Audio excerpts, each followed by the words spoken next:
नमस्कार मेरे प्यारे विद्यार्थियों, आप सभी का एक बार फिर से आपके अपने YouTube channel Haldi Ghati classes में हार्दिक स्वागत, हार्दिक अभिनंदन है।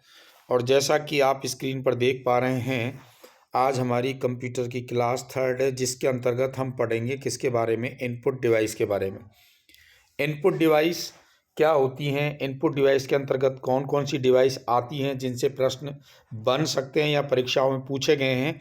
तो आज इन सब पर हमें चर्चा करनी है और निश्चित रूप से इस क्लास को यदि आपने अंत तक देखा तो इनपुट डिवाइस से रिलेटेड आपका कोई भी प्रश्न गलत नहीं होगा।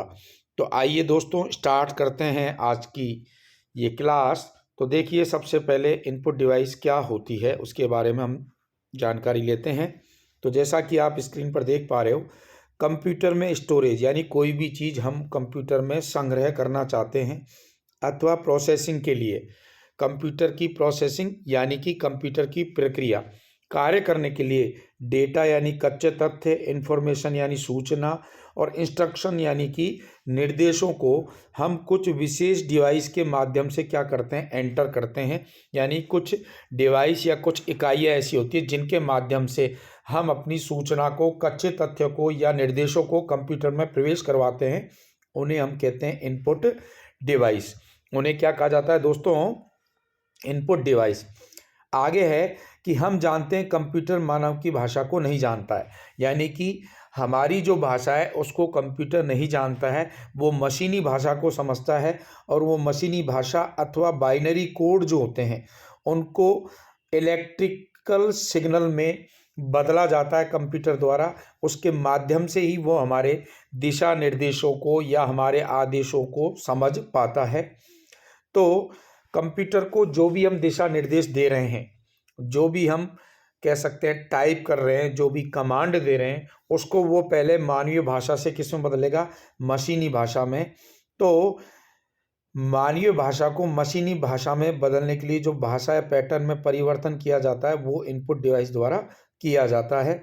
इसके साथ साथ आगे हम बात करें तो है वे डिवाइसेज जो यूजर से प्राप्त डाटा इंस्ट्रक्शन को कंप्यूटर की भाषा में परिवर्तित करने का कार्य करते हैं। किस भाषा में, कंप्यूटर की भाषा में इनपुट डिवाइस कहलाते हैं।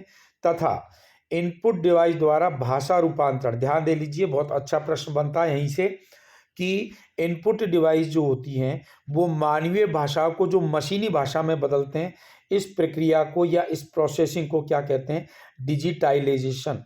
क्या कहते हैं, डिजिटलाइजेशन कहलाती है। ठीक है। और वर्तमान में अनेक प्रकार की इनपुट डिवाइस है जिनके बारे में आगे हम चर्चा करेंगे। तो ये जो इनपुट डिवाइस है इनको हमने कितनी श्रेणियों में बांटा है, 2 श्रेणियों में। कितने भागों में बांटा है, 2 भागों में। कौन कौन से हैं, देखिए। पहला भाग है ऑनलाइन इनपुट डिवाइसेज।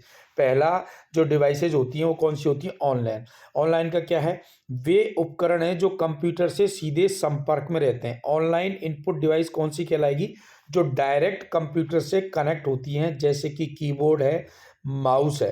कीबोर्ड और माउस ये कंप्यूटर से क्या होती हैं, डायरेक्ट कनेक्ट होती है। यानी हम काम कर रहे हैं तो कंप्यूटर पर काम करने के लिए हमें कीबोर्ड चाहिए और क्या चाहिए, माउस। तो ये डायरेक्ट कनेक्ट है, तो ये तो कहलाएंगी ऑनलाइन। फिर दूसरी है ऑफलाइन इनपुट डिवाइसेस।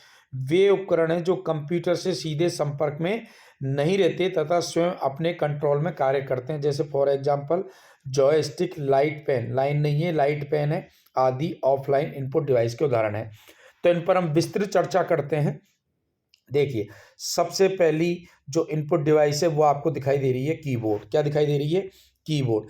कीबोर्ड एक मुख्य इनपुट डिवाइस है। ध्यान दे लीजिए, यदि आपसे कभी ये पूछा जाए कि सर्वाधिक प्रयोग में आने वाला इनपुट डिवाइस कौन सा है, तो 2 ऑप्शन है आपके पास।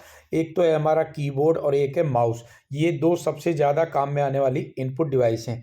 अब इसका क्या मतलब है, वर्तमान में भी कीबोर्ड इनपुट डिवाइस के रूप में प्राथमिक डिवाइस है जो डेटा फीडिंग करने में, डेटा फीडिंग करने का मतलब जो भी मैटर आप टाइप कर रहे हो, जो भी आप कमांड दे रहे हो, जो भी आप आदेश दे रहे हो, उसमें प्रयोग किया जाता है।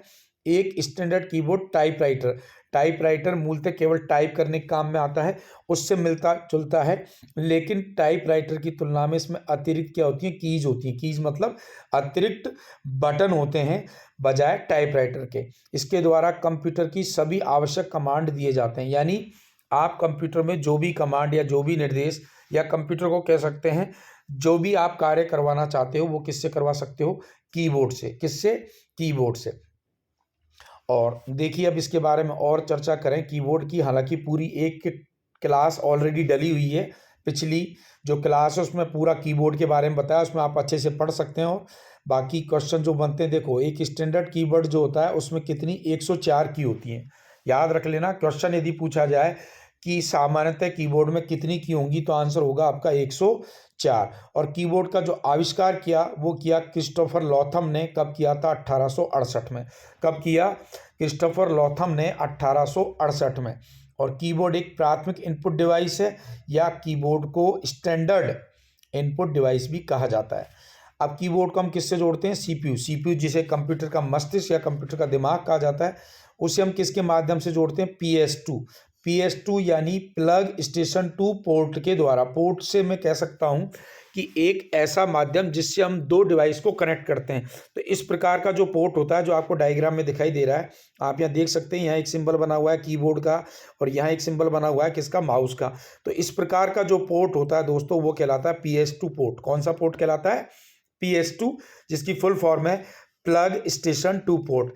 इस प्रकार के पोर्ट के द्वारा हम कीबोर्ड और माउस को जोड़ते हैं। किंतु आजकल यानी वर्तमान की बात करें तो USB universal serial bus port द्वारा भी कंप्यूटर से जोड़ा जाता है। और इस प्रकार का जो पोर्ट होता है वो USB पोर्ट कहलाता है, जिसकी फुल फॉर्म है यूनिवर्सल सीरियल बस। नेक्स्ट डिवाइस की यदि हम बात करते हैं तो नेक्स्ट डिवाइस आपको दिखाई दे रहा है माउस। तो ध्यान दे लीजिए, 1980 के दशक में कंप्यूटर के साथ सामान्यतः प्राइमरी इनपुट डिवाइस के रूप में केवल कीबोर्ड का प्रयोग किया जाता था। 1980 के दशक तक केवल किसका प्रयोग कर रहे थे हम, कीबोर्ड का प्रयोग कर रहे थे। किंतु उसके पश्चात जब विंडोज ऑपरेटिंग सिस्टम आए और GUI यानी ग्राफिकल यूजर इंटरफेस कंप्यूटर में आने लगे सॉफ्टवेयर, तो वहां कार्य करने के लिए ध्यान दे लीजिए किसका प्रयोग किया गया, माउस का। किसका प्रयोग किया गया, माउस। और ध्यान दे लीजिए माउस क्या होती है, एक पॉइंटिंग डिवाइस होती है। कैसी डिवाइस होती है, पॉइंटिंग डिवाइस होती है। यानी एक निश्चित पॉइंट को कंप्यूटर की स्क्रीन पर कौन दर्शाता है, माउस दर्शाता है। और इसे माउस इसलिए कहते हैं क्योंकि इसका आकार जो होता है चूहे जैसा होता है, और इसमें जो ये वायर निकला हुआ है ये इसकी पूंछ है। अब माउस की यदि हम बात करें तो देखिए माउस की कंडीशन क्या क्या है। माउस एक ऑनलाइन इनपुट डिवाइस है, क्योंकि डायरेक्ट कंप्यूटर से के CPU से कनेक्ट रहता है। और एक समतल सतह पर रखकर इधर इधर घुमाने पर कंप्यूटर स्क्रीन पर प्रतिशत एक पॉइंटर कंट्रोल होता है, जो एक तीर के समान दिखाई देता है।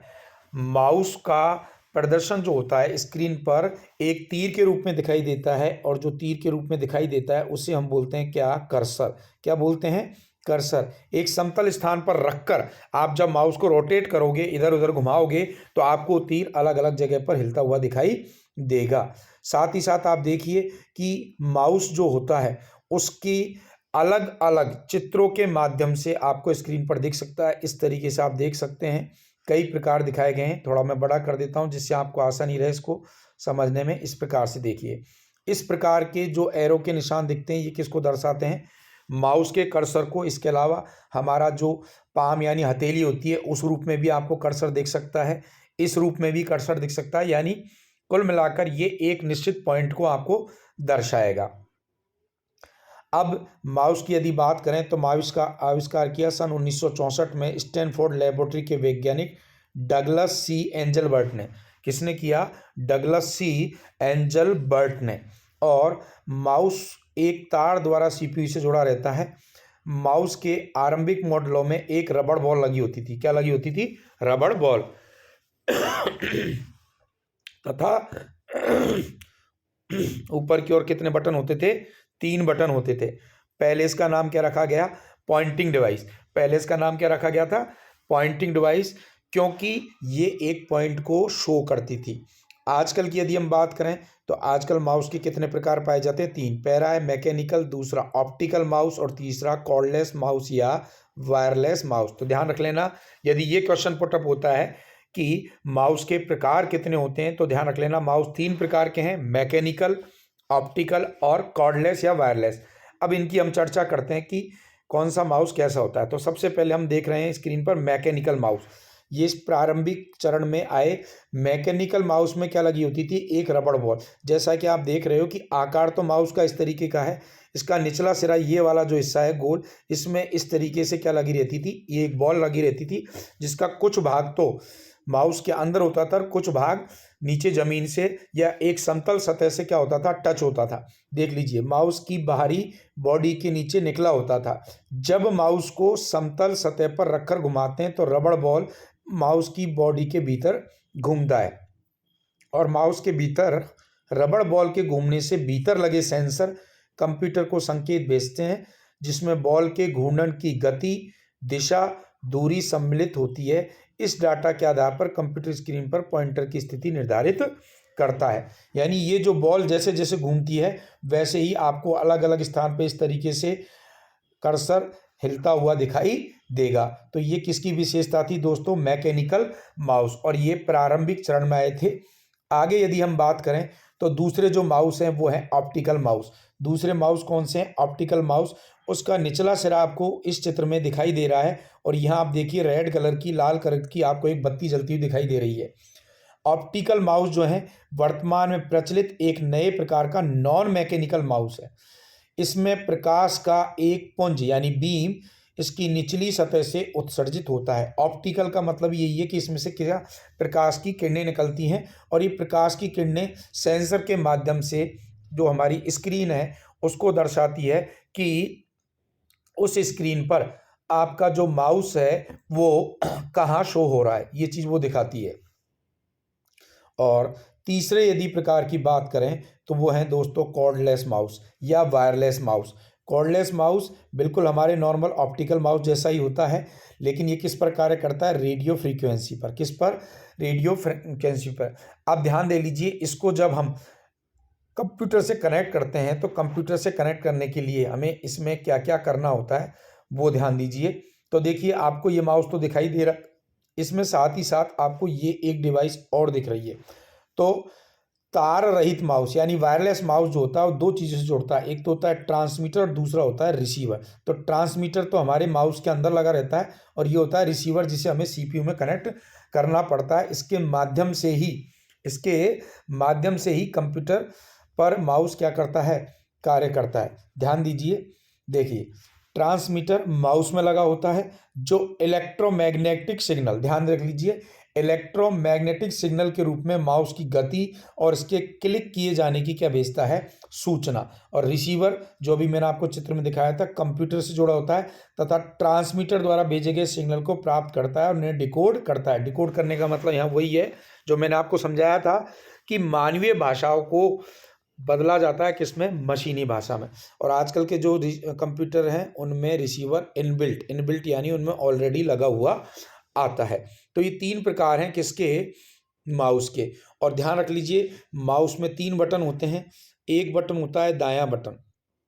कौन सा बटन होता है, दायां बटन, जो मेन्यू खोलने के काम में आता है। किसके काम में आता है, मेन्यू खोलने के। बायां जो बटन होता है वो कोई भी कमांड को एंटर कराने के लिए, और डबल क्लिक करके, यानी बायां बटन जो होगा उसको आप डबल क्लिक करोगे तो कोई भी कमांड कंप्यूटर में क्या करेगी, एंटर। और बीच में एक पहिया लगा होता है जिसे हम व्हील बोलते हैं। ये पेज को स्क्रॉल यानी पेज को ऊपर नीचे करने में काम में आता है। ठीक है, चलिए आगे बढ़ते हैं। अगला जो इनपुट डिवाइस है वो आप चित्र पर देख रहे हैं, इसे बोलते हैं हम जॉयस्टिक। क्या बोला जाता है दोस्तों, इसे जॉयस्टिक। और इसका जो मूल काम होता है वो होता है कंप्यूटर में गेम खेलने में। ये किस रूप में काम में आती है, कंप्यूटर में गेम खेलने के लिए जिस डिवाइस का प्रयोग किया जाता है उसे हम कहते हैं जॉयस्टिक। अब ये क्या होता है, जॉयस्टिक में एक ऊर्ध्वाधर यानी वर्टिकली लीवर लगा होता है। ये आप देख पा रहे होंगे, ये इस प्रकार से इसमें क्या लगा हुआ है, लीवर लगा रहता है। यह लीवर जॉयस्टिक के आधार से जुड़ा होता है। यहाँ बीच में ये बेस है, इसे स्टिक भी कहते हैं। इसको हम क्या कहते हैं, स्टिक भी। इस स्टिक का प्रयोग हम स्क्रीन पर कर्सर की किसी भी दिशा में घुमा सकते हैं। यानी इस प्रकार का जो हैंडल है इसको हाथ से पकड़ के जिधर भी राइट लेफ्ट अप डाउन हम घुमाएंगे, वैसे ही आपको कंप्यूटर की स्क्रीन में जो आप गेम खेल रहे हो उसमें क्या होगा, ये घूमता हुआ दिखाई देगा। अब ये घूमता कैसे है उसकी यदि हम बात करें तो ध्यान दीजिए, जॉयस्टिक के आधार में पोंटेशियोमीटर नामक यंत्र लगाया जाता है जो स्टिक के घूमने की मात्रा को क्या करता है, स्टोर करता है। इसी आधार पर स्क्रीन पर क्या घूमता है, कर्सर। और ये चित्र जो है आपका वो किसका है दोस्तों, पोटेंशियोमीटर का। ठीक है, जॉयस्टिक के आधार में एक स्प्रिंग भी होती है जो स्टिक को सेंट्रल पोजीशन में लाती है। सेंट्रल पोजीशन का मतलब हुआ वो जो जॉयस्टिक है वो मध्य में इसके द्वारा रहती है। ठीक है दोस्तों, अगले इनपुट डिवाइस की यदि हम बात करें तो उसका नाम है स्कैनर। अगला जो इनपुट डिवाइस है उसका नाम क्या है दोस्तों, स्कैनर। अब स्कैनर क्या होता है देखिए, स्कैनर एक ऐसी इनपुट डिवाइस है जिसके द्वारा किसी चित्र या लिखित जानकारी को सीधे ही कंप्यूटर में क्या किया जाता है, स्टोर। यानी कोई आपकी फोटो है, कोई इमेज है, उसको आप किस में प्रवेश करवाना चाहते हो, कंप्यूटर में। या कोई डेटा है जो लिखित रूप में, कोई डॉक्यूमेंट है, उसको हम कंप्यूटर में क्या करना चाहते हैं, स्टोर करना चाहते हैं, संग्रहित करना चाहते हैं, या कह सकते हैं कि उसे हम अपने कंप्यूटर में सेव करना चाहते हैं। तो उसके लिए हमें किसको काम में लेना पड़ेगा, स्कैनर। यह फोटोकॉपी मशीन के समान कार्य करता है। जिस प्रकार फोटोकॉपी मशीन में किसी चित्र की या डॉक्यूमेंट की हम फोटोकॉपी निकाल सकते हैं, उसी प्रकार स्कैनर के द्वारा हम किसी भी डॉक्यूमेंट या इमेज की फोटोकॉपी या उसकी एक और कॉपी कंप्यूटर में सेव कर सकते हैं। स्कैनर द्वारा स्टोर डाटा मेमोरी में सामान्य से अधिक स्थान लेता है। और ध्यान रख लीजिए, बहुत अच्छा क्वेश्चन है। स्कैनर में डॉक्यूमेंट या इमेज स्कैनिंग के लिए फ्लोरोसेंट बल्ब का प्रयोग किया जाता है। किसका प्रयोग किया जाता है, फ्लोरोसेंट बल्ब का प्रयोग किया जाता है। अब हम बात करें कि स्कैनर होते कितने प्रकार के हैं, तो उन्हें किस किस नाम से जाना जाता है। तो देखिए आपको चित्र में दिखाते हैं। सबसे पहला है फ्लैट बेड स्कैनर। कौन सा है, फ्लैट बेड स्कैनर। यह एक समतल कांच के पृष्ठ का बना होता है। ये आप जो हिस्सा देख रहे हो ये वाला, इस पर क्या लगा रहता है, एक कांच लगा रहता है। इस पृष्ठ पर स्कैन किए जाने वाला क्या रखा जाता है, डॉक्यूमेंट रखा जाता है। चाहे वो चित्र हो, चाहे वो इमेज हो, चाहे वो आपका कोई डेटा हो। इसमें डॉक्यूमेंट से सामग्री कैप्चर करने का मतलब ग्रहण करने के साथ साथ सेंसर एरे तथा लाइट सोर्स कांच के पृष्ठ के नीचे गति करते हैं। यानी पेज को जब आप इसमें रख दोगे तो इसमें लाइटिंग ट्रांसफर होती है एक स्थान से दूसरे स्थान पर, और उसके माध्यम से वो डॉक्यूमेंट को क्या करता है, स्कैन करता है। और ये मोस्टली किसके लिए उपयोगी होता है, पुस्तकों के लिए उपयोगी होता है। कौन सा स्कैनर, फ्लैट बेड स्कैनर। ठीक है दोस्तों, नेक्स्ट स्कैनर आप जो देख रहे हैं चित्र में, उसे बोलते हैं हम सीट फीड स्कैनर। क्या बोलते हैं, सीट फीड स्कैनर। और जैसा कि आप चित्र में देख पा रहे हो, इस स्कैनर में स्कैन किए जाने वाले डॉक्यूमेंट को स्कैनर में दिए गए क्षैतिज अथवा ऊर्ध्व स्लॉट में क्या किया जाता है, फीड किया जाता है। यानी जैसे यहाँ आपने इसमें ये चीज़ घुसाई, यहाँ पेपर स्थित स्कैनर हेड के सामने होकर जाता है। इस प्रकार के स्कैनर्स एकल पेज वाले डॉक्यूमेंट को स्कैन करने के काम में आता है। आपने सुना होगा दोस्तों, पहले फैक्स मशीन चलती थी जिसके द्वारा हम अपने डॉक्यूमेंट्स को एक स्थान से दूसरे स्थान पर पहुंचाते थे। तो फैक्स मशीन जो होती थी वो कहीं ना कहीं सीट फीड स्कैनर का ही एक उदाहरण है। इसमें सिंगल पेज हम डालते हैं, वो इसमें जो हेड लगे होते हैं उनके द्वारा उस डॉक्यूमेंट को स्कैन करता है और दूसरी जगह पहुंचा देता है। तीसरा है अपने पास हैंड हेल्ड स्कैनर। कौन सा स्कैनर है, हैंड हेल्ड स्कैनर। यानी हाथों के द्वारा, हाथों में पकड़े जाने वाला एक छोटी मैनुअल स्कैनिंग डिवाइस होती है जो स्कैन किए जाने ऑब्जेक्ट पर घुमाई जाती है। इसका नॉर्मली जो प्रयोग किया जाता है वो छोटे मॉल स्टोरों में। किसमें दोस्तों, छोटे मॉल जो होते हैं, जिन वस्तुओं पर या जिन उत्पाद पर बार कोड होता है उनको स्कैन करने के लिए हैंड हेल्ड स्कैनर काम में आता है। नेक्स्ट है इसमें दोस्तों फोटो स्कैनर। कौन सा स्कैनर है, फोटो स्कैनर। अब इसके नाम से पता चल रहा है कि ये केवल और केवल किसको स्कैन करेगा, फोटो स्कैन करेगा। किसको करेगा, फोटो स्कैन। और इसमें फोटोग्राफ स्कैनर करने के लिए हाई रेजोल्यूशन तथा कलर डेप्थ की आवश्यकता होती है, इसलिए नॉर्मली इसको हर कोई व्यक्ति यूज नहीं करता है। जो फोटोग्राफी या ग्राफिक्स का काम करते हैं उनके ये काम का रहता है। अगला है आपके पास फिल्म स्कैनर। क्या है दोस्तों, फिल्म स्कैनर। जैसा कि आप देख पा रहे हो इस स्कैनर को, इसमें ये नेगेटिव की रील है जो इधर से एंटर करवा के इधर बाहर निकल रही है, और इस रील का जो इमेज है या फोटो है वो आपको यहाँ स्कैन होके दिखाई देती है, जो हम कह सकते हैं डायरेक्ट हमें कंप्यूटर में भी दिख जाएगी। अगला है पोर्टेबल स्कैनर। कौन से स्कैनर? पोर्टेबल। पोर्टेबल का मतलब जिसको हम एक स्थान से दूसरे स्थान पर ले जा सकें। तो देखिए यह अत्यंत छोटा होने के कारण इधर उधर ले जाने में सुविधाजनक होते हैं। जैसा कि नाम से ही पता चल रहा है कि पोर्टेबल जो होते हैं उनको हम एक स्थान से दूसरे स्थान पर इजीली ले जा सकते हैं। इस प्रकार के स्कैनर टेक्स्ट डॉक्यूमेंट, कौन से डॉक्यूमेंट? टेक्स्ट जो हम लिखित करते हैं उसके स्कैनिंग में बहुत उपयोगी होते हैं। इन्हें हाई रेजोल्यूशन स्कैनिंग के कार्यों जैसे फोटोग्राफी स्कैनिंग में प्रयोग नहीं किया जा सकता है। ठीक है। नेक्स्ट जो हमारा इनपुट डिवाइस है उसका नाम है दोस्तों MICR। क्या नाम है? MICR, magnetic ink character recognition. और इसको आप अच्छे से याद रखना, बहुत क्वेश्चन आता है MICR की एक तो फुल फॉर्म। और MICR का जो मूल प्रयोग होता है दोस्तों वो होता है किसमें? बैंक के चेक में। किसमें होता है? बैंक के चेक में। बैंक के चेक में नीचे की तरफ जो अक्षर लिखे होते हैं, मैं आपको चित्र बड़ा करके बताता हूं जिससे आप इजीली उस चीज को पहचान सको। ये देखिए, ये चेक का एक प्रारूप दिया गया है और इस प्रारूप में ये जो नंबरिंग लिखी हुई है ये किससे लिखी गई है? मैग्नेटिक इंक से लिखी गई है। किससे लिखी गई है? चुंबकीय स्याही से। और इसके माध्यम से ही जो मशीन होती है, मैं मशीन भी आपको दिखा देता हूं MICR की। ये साइड में मशीन है, इस तरीके से इसमें चेक डाला जाता है और चेक डालने पर जो आपकी मैग्नेटिक इंक से लिखे हुए जो वर्ड हैं, मैग्नेटिक इंक से लिखी हुई जो अक्षर है उनको ये मशीन पढ़ती है और इसकी गति लगभग 1200 कैरेक्टर प्रति मिनट होती है। और ध्यान दे लीजिए MICR जो कोड होता है इसमें टोटल होते हैं 9 अक्षर। कितने अक्षर होते हैं? 9। प्रारंभ के जो 3 अक्षर होते हैं वो सिटी का कोड बताते हैं, यानी किस शहर का वो चेक है। आगे की 3 डिजिट जो होती हैं वो बैंक का कोड बताती हैं और उससे आगे की 3 डिजिट ब्रांच का कोड। तो सिटी कोड, बैंक कोड और ब्रांच कोड। सिटी जैसे मान के चलिए गंगापुर सिटी है, गंगापुर सिटी में SBI बैंक उदय मोड़ पे भी है और बाजार में भी है, तो बैंक का कोड होगा कि उदय मोड़ के बैंक का कोड क्या है, बाजार के बैंक का कोड क्या है। फिर उसमें भी ब्रांच की कितनी ब्रांच है, उस ब्रांच का कोड क्या है। तो ये MICR जो होगी प्रॉपरली किस में यूज होगी दोस्तों? बैंक चेक के अंतर्गत यूज होती है। और इसकी फुल फॉर्म क्या बताई मैंने आपको?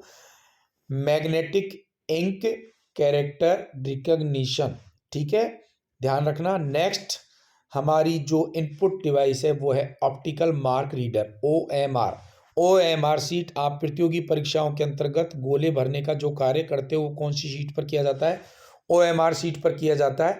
और ये भी एक प्रकार की क्या होती है? इनपुट डिवाइस होती है। अब ये कैसे काम करती है देखिए, किसी कागज पर बनाए गए चिन्हों को पहचानने के लिए इसका प्रयोग किया जाता है। यह कागज पर प्रकाश की किरण छोड़ता है। प्रकाश की किरण जिस चिन्ह पर पड़ती है उस चिन्ह को OMR रीड करके कंप्यूटर क्या दे देता है? इनपुट दे देता है। जैसे ये गोला है एक, ये दूसरा खाली, तीसरा खाली और चौथा खाली। इन चारों पर जब क्या पड़ेगी? प्रकाश की किरण, तो इस जगह प्रकाश की किरण आर पार नहीं निकलेगी, बाकी तीनों में आर पार निकल जाएगी। जब इस जगह नहीं निकलेगी तो OMR कंप्यूटर को ये निर्देश देती है कि सामने वाले ने ए गोले को क्या कर रखा है? काला कर रखा है। और उससे पता चलता है कि आपने प्रश्न का उत्तर सही दिया है या गलत दिया है, क्योंकि ये चीज़ उसमें ऑलरेडी फीड कर दी जाती है। तो अगर आपसे यहाँ से क्वेश्चन बनेंगे तो 2 बनेंगे। एक क्वेश्चन तो है OMR की फुल फॉर्म, तो optical mark reader full form होती है। और दूसरा ये है कि प्रतियोगी परीक्षाओं के अंतर्गत वस्तुनिष्ठ प्रश्नों को जांचने के लिए किस इनपुट डिवाइस का प्रयोग किया जाता है, तो भी आपका उत्तर OMR ही आएगा। इस प्रकार की मशीन होती है, आप देख सकते हैं। इधर से OMR एंटर करवाई जाती है, वो अंदर जाकर एक एक क्वेश्चन को रीड करती है और बाहर निकल के उसका उत्तर आ जाता है। और लगभग 400 से 500 OMR शीट 1 मिनट में जांच सकती है। कौन? OMR। नेक्स्ट है आपकी OCR होती है ऑप्टिकल कैरेक्टर रिकॉग्निशन। ये क्या करती है? OCR का प्रयोग पेंसिल या बॉल पेन से लिखे गए कैरेक्टर को पढ़ने में किया जाता है। ध्यान दे लीजिए, OMR जो होती है वो केवल चिन्हों को पहचान पाती है, जबकि OCR जो होती है वो क्या करती है? आपके द्वारा पेन से या पेंसिल से लिखे गए जो शब्द होते हैं उनको पहचानने का कार्य करती है। और इसमें होता क्या है? OCR सर्वप्रथम पढ़े जाने वाले प्रत्येक कैरेक्टर को अपने अंदर से पहले से स्टोर्ड कैरेक्टर से क्या करता है? मिलान करता है और यदि कैरेक्टर का मिलान हो जाता है तो कंप्यूटर लिखे गए कैरेक्टर को जान लेता है, और मिलान नहीं होता है तो इसे कंप्यूटर द्वारा स्वीकार नहीं किया जाता है। यानी OCR जो डिवाइस है, इसके अंदर ऑलरेडी जो स्टोर्ड शब्द है उन्हीं को ये केवल पढ़ सकती है, जो स्टोर नहीं है उनको नहीं पढ़ सकती। अब इसको पढ़ने के लिए क्या होता है, देखो OCR में मुख्यतः दो प्रकार के फॉन्ट का प्रयोग किया जाता है। OCR-A जिसे अमेरिकन स्टैंडर्ड कहा जाता है, OCR-B जिसे यूरोपियन स्टैंडर्ड कहा जाता है। और इसकी पढ़ने की गति होती है 2400 कैरेक्टर प्रति सेकंड, यानी एक सेकंड में 2400 अक्षर पढ़ सकती है। और OCR का जो आविष्कार किया था वो किया था किसने दोस्तों, E.G. बर्ग ने। किसने किया था, E.G. बर्ग ने किया था। चलिए आगे बढ़ते हैं। अगली इनपुट डिवाइस है हमारी बार कोड रीडर। क्या है दोस्तों, बार कोड रीडर। और मूलतः बार कोड आपने देखा होगा कई बार कई उत्पादों पर इस प्रकार से ब्लैक कलर की क्या बनी होती हैं, पट्टियां बनी होती हैं, जिसके ऊपर कुछ नंबर लिखे रहते हैं इस प्रकार से। तो इनको रीड करने वाली जो मशीन होती है या जो इनपुट डिवाइस होती है उसे हम क्या बोलते हैं, बार कोड रीडर। और ये कितने प्रकार की होती हैं, दो प्रकार की। दो प्रकार की कौन कौन सी आप चित्र में देख सकते हैं। पहली होती है फ्लैट बेड मॉडल। इसका प्रयोग बड़े डिपार्टमेंटल स्टोर, शॉपिंग मॉल में आदि में किया जाता है। इस प्रकार की ये एक आकृति होती है जिसके सामने उस प्रोडक्ट को लाया जाता है। ध्यान दे लीजिए, इस मशीन के सामने प्रोडक्ट को लाया जाता है तो वो उसका बारकोड रीड कर लेती है। और दूसरा होता है हैंड हेल्ड मॉडल, जो अभी थोड़ी देर पहले हमने स्कैनर के अंतर्गत किया था। हैंड हेल्ड जो बारकोड रीडर होता है इसको वस्तु के सामने ले जाना पड़ता है। ध्यान रख लीजिए दोनों में क्या फ़र्क है। जो फ्लैट बेड मॉडल होता है इसके सामने वस्तु को ले जाना पड़ता है और ये वस्तु के बारकोड को रीड कर लेता है, जबकि हैंड हेल्ड जो बारकोड रीडर होता है उसको वस्तु को सामने दिखाना पड़ता है। ठीक है, चलिए आगे है कार्ड रीडर। अगला क्या है, कार्ड रीडर। अब कार्ड रीडर कई तरीके के होते हैं। आपका ATM कार्ड हो सकता है, आपके स्कूल का कार्ड हो सकता है, आपका अटेंडेंस कार्ड हो सकता है। कई प्रकार के कार्ड हम वर्तमान में यूज कर रहे हैं। तो जिस मशीन द्वारा इन्हें यूज किया जाता है उसे हम बोलते हैं स्मार्ट कार्ड रीडर। और वर्तमान समय में कई होटलों में की के रूप में भी इन कार्ड रीडरों का प्रयोग किया जाता है। तो ध्यान रख लीजिए, कार्ड रीडर का प्रयोग सामान्यतः स्मार्ट कार्ड को पढ़ने में किया जाता है, जिसे हम स्मार्ट कार्ड रीडर कहते हैं। स्मार्ट कार्ड क्रेडिट कार्ड तथा डेबिट कार्ड के आकार का एक डिवाइस होता है जो एक इलेक्ट्रॉनिक मेमोरी होती है। इसका प्रयोग अनेक कार्यों जैसे मेडिकल रिकॉर्ड रखना, डिजिटल फंड को ट्रैक तथा स्टोर करना, पहचान पत्रों को कंट्रोल करने आदि में किया जाता है। ठीक है, आगे बढ़ते हैं। अगली इनपुट डिवाइस है हमारी वेब कैमरा। अगली इनपुट डिवाइस क्या है दोस्तों, हमारी वेब कैमरा। जैसा कि इसके नाम से निकल रहा है कैमरा होता है। वेब कैमरा भी एक इनपुट डिवाइस है जिसका प्रयोग हम स्टिल फोटो अथवा वीडियो को कंप्यूटर में स्टोर करके कर सकते हैं और उनका प्रयोग विभिन्न कार्यों के लिए कर सकते हैं। और आजकल जैसा कि इंटरनेट का सर्वाधिक प्रयोग हो रहा है, वर्तमान समय में कोरोना का काल चल रहा है तो ऑनलाइन क्लासेस चल रही हैं, तो वेब कैमरे के द्वारा टीचर ऑनलाइन या लाइव क्लासेस चला रहे हैं, स्टूडेंट भी उनका जवाब दे पा रहे हैं। और एक वेब कैमरे के माध्यम से हम दूर बैठे व्यक्ति से इस प्रकार बात कर सकते हैं जैसे कि वो हमारे सामने ही बैठा है। और ये देखिए आपके सामने एक वेब कैमरे का चित्र दिया गया है।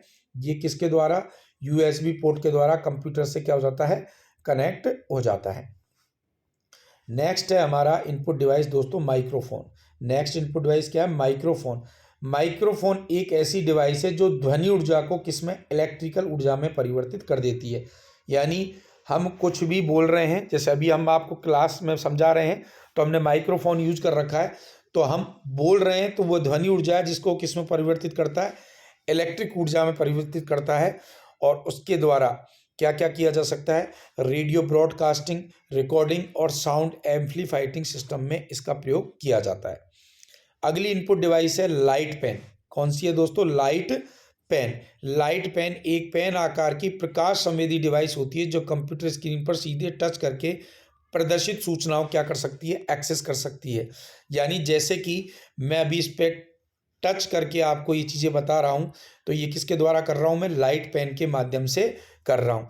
यानी टच स्क्रीन जो होती है, जो कंप्यूटर में टच होती है, या दूसरे अर्थों में मैं कह सकता हूँ ATM पर आप जब पैसे निकालने जाते हैं तो वहाँ स्क्रीन को जो टच करते हो उसके लिए आप किसका यूज कर सकते हो, लाइट पेन का। नेक्स्ट इनपुट डिवाइस है दोस्तों स्टाइलस। स्टाइलस एक प्रकार का पेन या स्टिक होती है, जैसा कि आप चित्र में देख पा रहे हो। इसका नॉर्मली प्रयोग किया जाता है मोबाइल की स्क्रीन को कंट्रोल करने के लिए।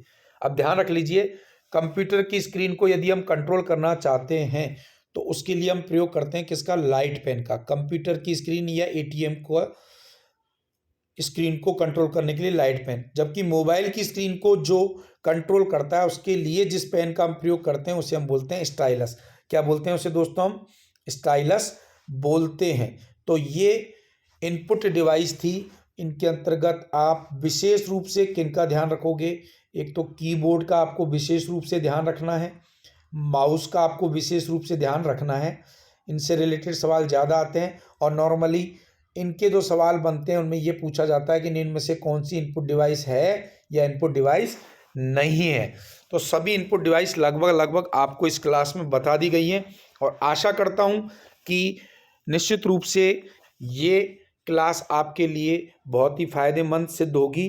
तो यदि आपको ये क्लास पसंद आती है, आपको अच्छी लगती है, तो ज़्यादा से ज़्यादा लाइक कीजिए, शेयर कीजिए अपने अपने ग्रुप में, और ऐसे ही रेगुलरली आपको क्लासें मिलती रहेंगी और पूरा कंप्यूटर टॉपिक आपका इन क्लासों के माध्यम से कंप्लीट करवाया जाएगा। तो मिलते हैं दोस्तों नेक्स्ट क्लास में, तब तक के लिए जय हिंद, जय भारत, धन्यवाद।